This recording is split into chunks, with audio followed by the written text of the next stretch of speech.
Olá, olá, olá! Fique muito à vontade para mais um episódio do Jeito que a Vida Vem. Esse podcast que simula como se você tivesse acabado de chegar na casa de um amigo, que você entra pela porta da cozinha, como nesse momento ele está preparando algo muito gostoso para você. Eu me chamo Norton, eu sou psicólogo, sou terapeuta individual e de casal com foco no atendimento do público LGBTQIAPN+, e você está chegando neste podcast do Jeito que a Vida Vem, no seu 15º episódio. Seja muito bem-vinda, bem-vindo e bem-vinde. Fique à vontade, a casa é nossa e bora pra mais um.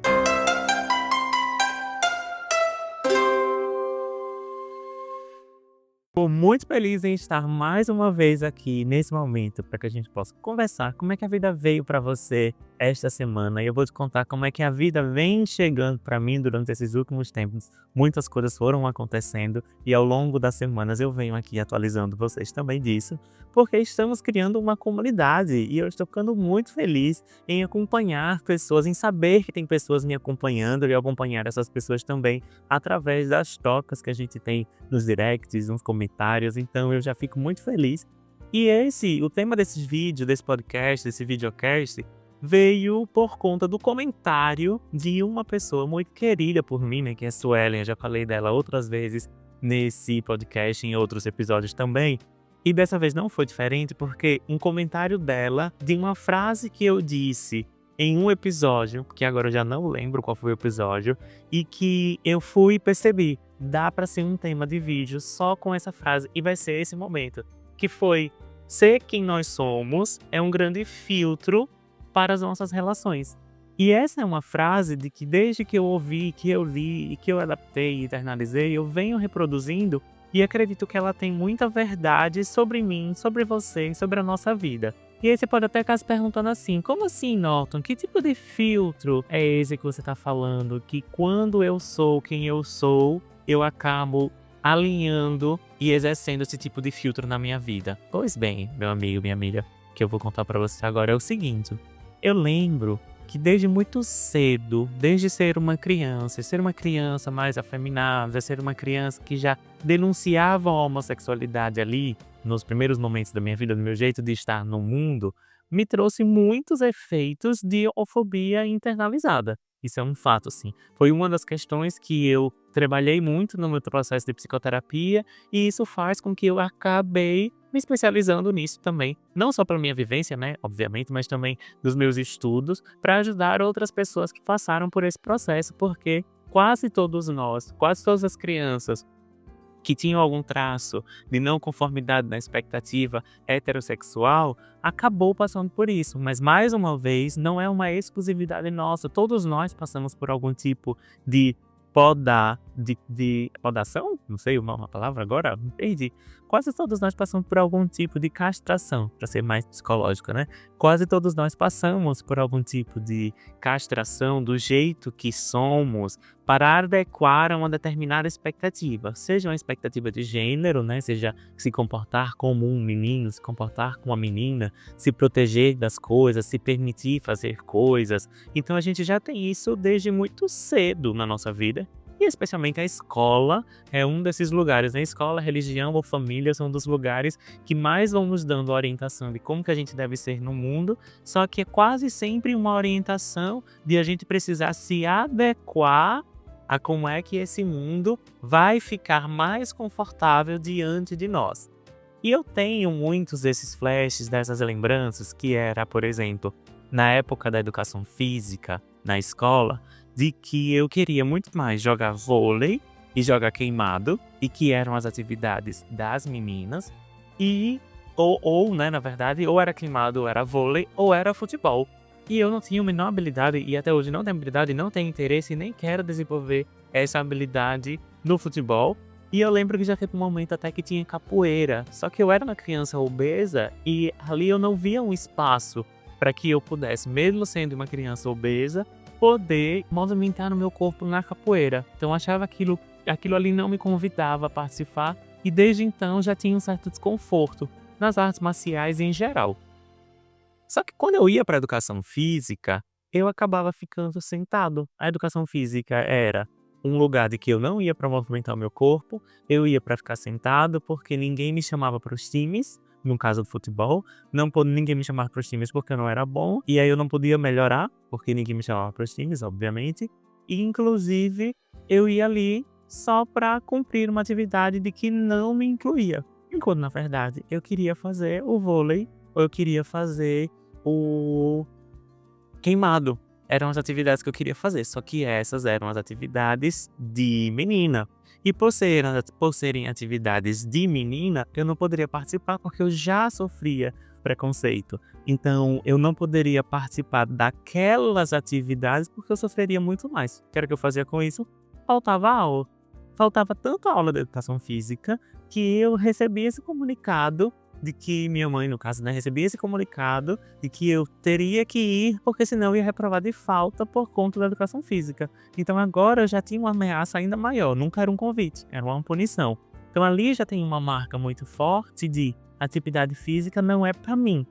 E aí isso fez com que eu passasse boa parte da minha infância também como uma criança obesa, porque eu não me movimentava para brincar com as outras crianças, porque essa expectativa de gênero já estava marcada desde cedo. Porque eu gostava de pular corda, eu gostava de brincar de elástico ou de amarelinha, e isso não cumpria a expectativa das crianças do gênero e do sexo masculino, que é ficar brincando de pega-pega, ou de esconde-esconde, ou de carrinho, ou de bolinha de gude, não sei como é que é na sua região.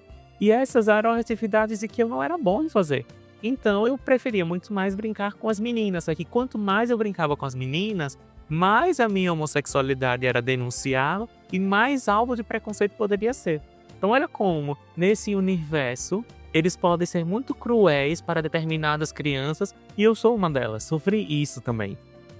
Com o passar dos anos, ficando um pouco mais pré-adolescente e iniciando ali na adolescência, eu também fui passando por esses processos de precisar me adequar a determinados lugares para eu ser melhor bem visto ou para eu poder estar mais incluído, receber algum tipo de importância se eu tivesse conforme aquele lugar.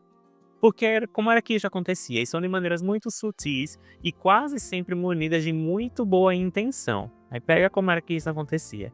Era assim, o clássico, né? Eu acho que todas as pessoas LGBT, ou quase todas, já ouviram essa frase, né? Você até pode ser gay, a gente te aceita, não tem problema nenhum, a gente te acolhe, a gente te aceita, não tem problema nenhum. Desde que você não ria alto, desde que você caminhe sem rebolar, desde que você não gesticule tanto, desde que você dê uma engrossada na voz, desde que você não faça determinada coisa no seu corpo, modificação a nível de piercing, ou brinco, ou camisa, ou estilo de roupa, lugares que você frequenta. E aquilo dali, como eu queria continuar pertencendo, me parecia assim, nossa, é verdade. Eu vou ter facilidades se eu não aparentar, se eu não fizer tudo isso. E aí eu acho que vai ser bom pra mim, acho que eu consigo. Só que isso ninguém consegue.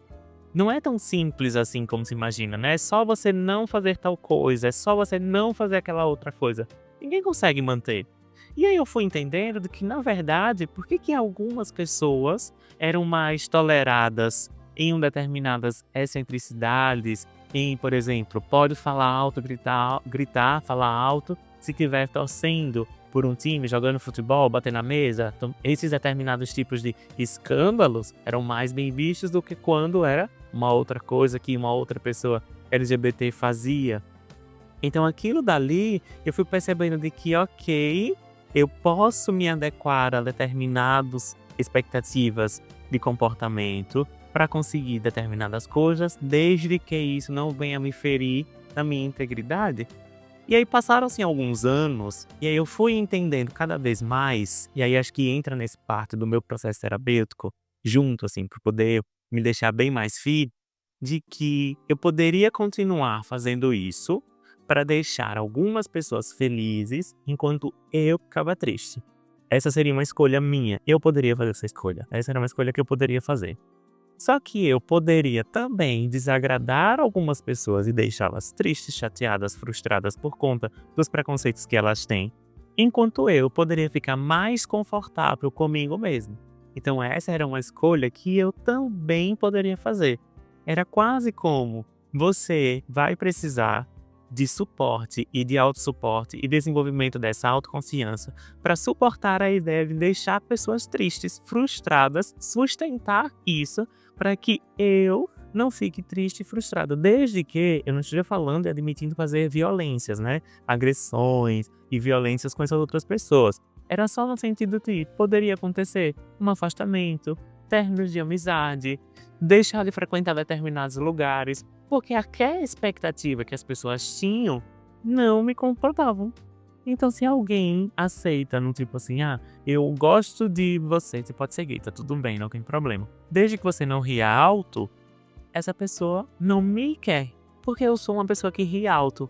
E rir alto é uma variação de nosso comportamento. Tem pessoas que riem alto, tem pessoas que riem baixo, tem pessoas que têm dificuldade para sorrir. Então essa também é uma variação aceitável. Nós temos inúmeras formas de ser e de estar no mundo. Rir alto é uma delas. A maneira de que cada um gesticula, se são pessoas mais contidas, se são pessoas que são mais expressivas, também são variações de comportamento. E aí alguém, em algum momento, escolheu qual era mais adequada para que todo mundo pudesse imitar e se comportar daquele jeito. A minha opção era definir e eleger qual era mais confortável para mim e qual não era. Porque se não era confortável para mim, eu não precisaria fazer. E se aquilo causa um desconforto na outra pessoa, a outra pessoa ela também vai poder escolher se ela se afasta ou se ela continua próxima de mim. Faz sentido quando eu conto isso para você? Porque isso foi um processo que levou muito tempo mesmo, assim, muito processo de muita escuta, de muito movimento terapêutico para que eu pudesse me apropriar e entender de que determinados desconfortos estão na minha mão e eu sou uma pessoa capaz de escolher. Nem todos os desconfortos eu vou conseguir eliminar, quem dera. A vida vai nos colocar em processos extremamente dolorosos. Só que terão alguns deles de que eu tenho mais propriedade para poder bancar minha decisão, para poder sustentar o meu desejo. E isso daí é um processo dificílimo, dificílimo. Só que a gente precisa enfrentá-lo de tempos em tempos. E aí foi quando eu fui entendendo isso, a partir até de uma intervenção, que eu lembro, né? Eu não sei nem se minha psicóloga me assiste aqui, mas se ela estiver assistindo, um beijo, eu te admiro demais. Obrigado por tudo que você fez e faz por mim até hoje. O nome da diva é Anne, e assim, maravilhosa e incrível, sem palavras.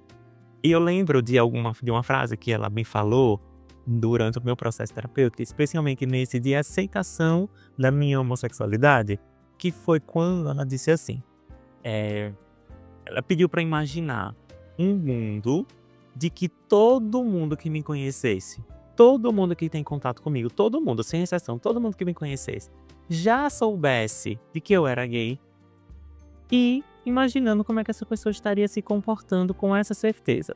Por quê? Porque eu tinha essa dúvida que foi cultivada durante muitos anos, de que eu deveria, primeiramente, e segundamente, conseguiria disfarçar o meu jeito. Disfarçar a minha homossexualidade. De uma forma que as pessoas, no máximo, cogitassem uma dúvida. Sabe aquele momento que alguém chegasse e dissesse assim, será que ele é? Eu acho que ele é, viu? Então era esse o meu objetivo maior, quase o meu objetivo de vida era chegar nesse nível de controle de disfarce. E eu jurava que eu conseguia. Jurava que eu conseguia. Só que ela, muito habilidosamente, não poderia jogar essa verdade da minha cara. Tipo assim, você não consegue não, gata. Pare com isso, desista, porque você não consegue. E aí ela foi e trouxe uma outra vertente. Ela disse assim, comece a olhar as pessoas internamente. Aceite um fato assim, eu acho que fulano sabe. Eu acho que fulano sabe. Acho que essa pessoa sabe, acho que ela não tem desconfiança não. E perceber se isso muda. E aí mudou. Porque eu comecei a entender de que já não tinha mais esse problema de eu ser quem eu sou para aquelas pessoas que estavam próximas a mim. Porque as pessoas que estavam próximas a mim e gostavam de mim, elas teoricamente já saberiam. Por quê? Porque eu não conseguia disfarçar e nem precisava. Então ela só me adiantou 2 passos para eu entender de que eu estava tendo muito mais dificuldade de relação e sofrimento com aquelas pessoas que eu estava tentando disfarçar. Porque quando era com as pessoas de que eu já me sentia mais à vontade, confortável, que eu não ficava medindo, pesando tantas coisas de que eu media e pesava, sobre gosto, gosto musical, gosto teatral, gosto de livro, de muitas coisas, eu já não precisava disfarçar, eu já era livre, eu não precisava ter um assunto que parecia ser um pouco mais hétero. E aí, chegou nesse momento, quando eu disse: "Ok, as pessoas sabem, continuam gostando de mim". Aí ela trouxe, ao longo de outras sessões, claro, né, processo terapêutico, se você não faz ou não sabe, não é assim tão direcionado de uma depois da outra e depois da outra, né. Claro que eu tô falando de um compilado de sessões e reflexões entre sessões. Em outro momento foi quando a gente foi questionando sobre a minha necessidade de disfarçar, sobre a minha necessidade de estar constantemente agradando ou não, se era a única forma de agradar as pessoas era sendo hétero, se não tem uma outra forma de agradar sendo gay também, porque era uma possibilidade dessa fantasia de decepção. Então, assim, foi um processo que foi girando também em torno disso e foi onde eu fui me emancipando muito. Até que ela chega num momento em que ela disse mais ou menos assim: e se, nesse momento, de fato, só tivessem com você as pessoas que você gosta de estar com elas? E assim, fatal. Porque naquele momento eu tinha um pouco menos de escolhas que eu tinha agora por conta dos ambientes que eu frequentava, sei lá, ambiente de trabalho, ambiente de faculdade, ambiente de alguns amigos. Eu tinha menos flexibilidade de escolha. Não dá para escolher meus colegas de trabalho, não dá para escolher os meus colegas que estariam na faculdade, em grupo. Então ela começou a trazer esse exercício para me exercitar nesse lugar de, e se eu pudesse escolher mais as minhas companhias? Se eu pudesse estar escolhendo mais as pessoas que estão em convívio, em contato comigo, eu estaria escolhendo quem para continuar na minha vida? Eu estaria escolhendo as pessoas que me oprimiam, que me reprimiam, ou as pessoas que me deixavam mais tranquilo e confortável em ser quem eu sou? E aí a gente foi construindo aquela próxima ideia, uma outra ideia de que será que eu sei quem eu sou? Será que eu conheço realmente os meus gostos? Será que eu consigo admitir o que eu não sei fazer? Será que eu consigo fazer e estar confortável em não saber determinados assuntos? E aí foi quando eu disse: olha, a partir do momento de que eu souber quem eu sou, e se eu souber ser quem eu sou, aí sim eu estabeleço um filtro. E aí esse é um ponto. Porque quando a gente se coloca num lugar de estar constantemente sendo avaliado, estar sempre na posição de ser escolhido, a gente vai deixar que a outra pessoa coloque esse filtro, sei lá. Por exemplo, vamos supor assim, de que você que agora tá aqui me assistindo, chegasse e dissesse: ai, não gosto muito dele não, porque ele usa camisa azul. Camisa azul, usar camisa azul é um filtro. Porque se você não gosta de mim porque eu uso camisa azul, vai ser muito desconfortável para você continuar me assistindo porque eu estou usando uma camisa azul. E você pode fazer uma escolha sobre isso. E vai ser muito desconfortável para mim que gosta de usar camisa azul e não usá-la porque isso vai te deixar desconfortável.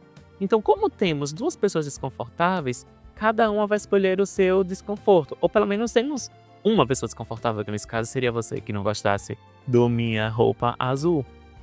Então cada um vai precisar lidar com o seu próprio desconforto naquilo que cabe. Que mais uma vez a gente não vai conseguir eliminar todos, a gente vai conseguir eliminar alguns.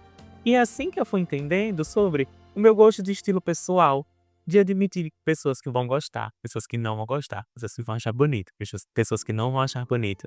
E tudo bem, isso vai ser um filtro. Pessoas que têm um gosto musical semelhante ao meu, pessoas que têm um gosto de filmes semelhantes ao meu.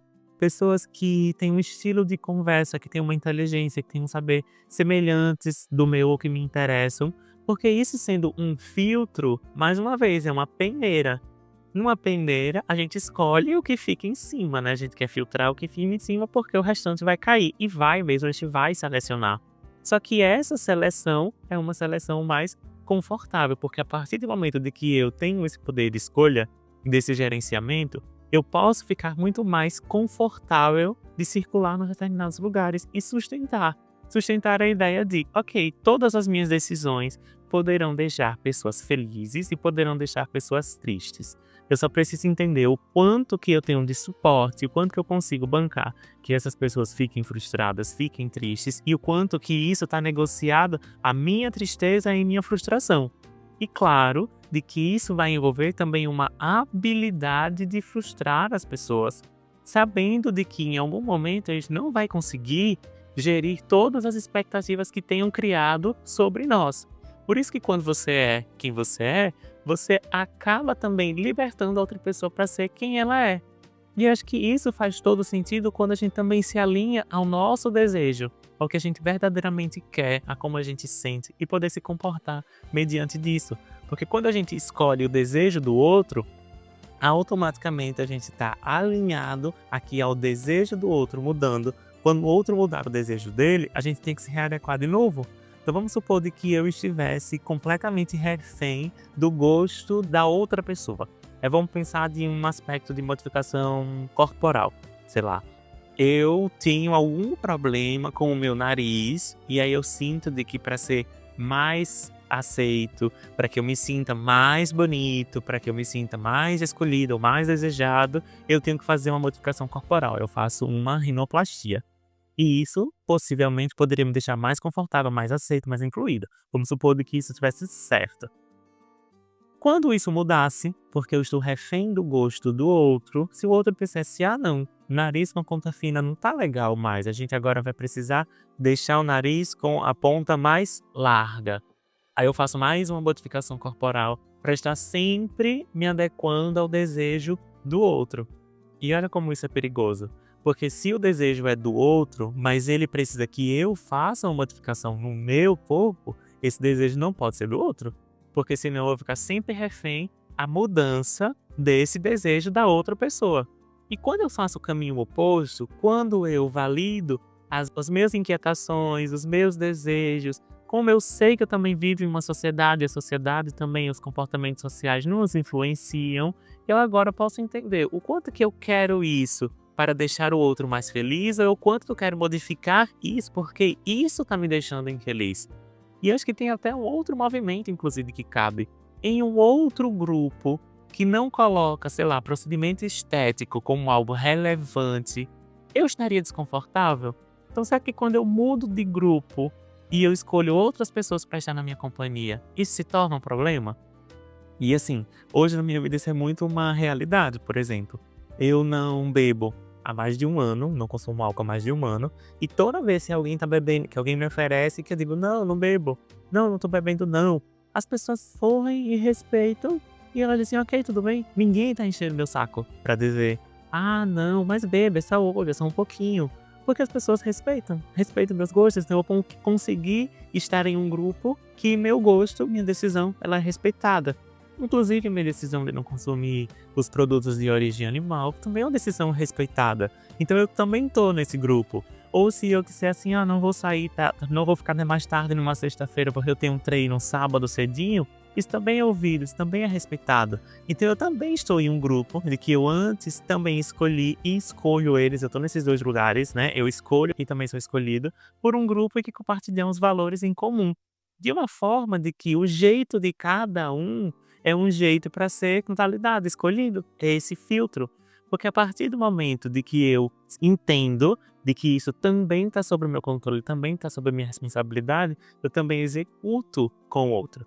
E aí eu comecei a entender de que sim, pode ser que tenham partes minhas que as pessoas que convivem comigo não gostem, mas elas devem levar em consideração o todo, a maior parte dentro desse todo, né? E não a menor parte, sei lá. Pode ser que algumas delas não gostem de determinadas piadas que eu faço, não gostem de determinado jeito, de uma determinada opinião, um determinado posicionamento, mas ainda assim a gente convive harmonicamente e pacificamente, porque eu também não gosto de tudo em mim.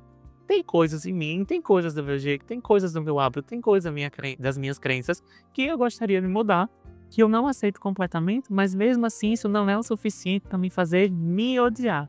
Mas sim de ter tolerância, de ter compaixão comigo, com o meu processo, assim como eu tenho tolerância, tenho compaixão e aceito determinadas coisas de outras pessoas. Eu também não aceito tudo. Então, mediar isso a partir de um autoconhecimento, a partir de uma validação de ser quem você é, do seu desejo, sem que necessariamente você tenha que estar dando explicação, sem que necessariamente você tenha que exagerar na empatia, sabe, compreender demais o funcionamento do outro, e isso acabar fazendo você se apagar e não compreender, não saber tanto sobre o seu desejo, sobre quem você é, sobre as coisas que te fazem bem, que te fazem melhor. Então, quando nesse comentário surge a ideia, né, de falar sobre como nós somos, quem nós somos, é um filtro, era disso que eu estava querendo dizer para você. Quanto mais você souber quem você é, como você funciona, você vai conseguir filtrar inúmeras outras coisas na sua vida e possivelmente ficar muito mais confortável e entendendo de que sim, as pessoas que estão com você, elas gostam majoritariamente de quase tudo que você é. E isso é o que te faz ser único no mundo, embora a gente tenha algumas repetições por aí. E aí? Estou com aquela gostosa sensação de mais um episódio chegando ao fim e eu quero saber se ele fez sentido pra você ou se pelo menos ele fez uma boa companhia. Se teve alguma frase marcante, por favor, deixe nos comentários. Quem sabe não vira tema de um próximo vídeo. E se você está me assistindo pelo YouTube, por favor, dá um like. Acho que esse vídeo valeu a pena. Se você chegou até aqui, é porque você gostou desse vídeo, então já deixa o seu joinha e se inscreve no canal para a gente conseguir chegar para mais outras pessoas. E se você está me ouvindo pelo Spotify, considere também seguir o programa e classificá-los com 5 estrelas e enviar para aquele amigo, para aquele amigo, para aquele amigo, como uma mensagem. Eu gosto de você do jeitinho que você é. Eu escolhi ser seu amigo porque você tem esse jeitinho. E aí a gente vai conseguir entender de que as nossas diferenças nos fazem mais únicos e mais aceitáveis do que a gente imagina. Um beijo pra vocês, estou ficando por aqui e até mais, até a próxima segunda. Tchau!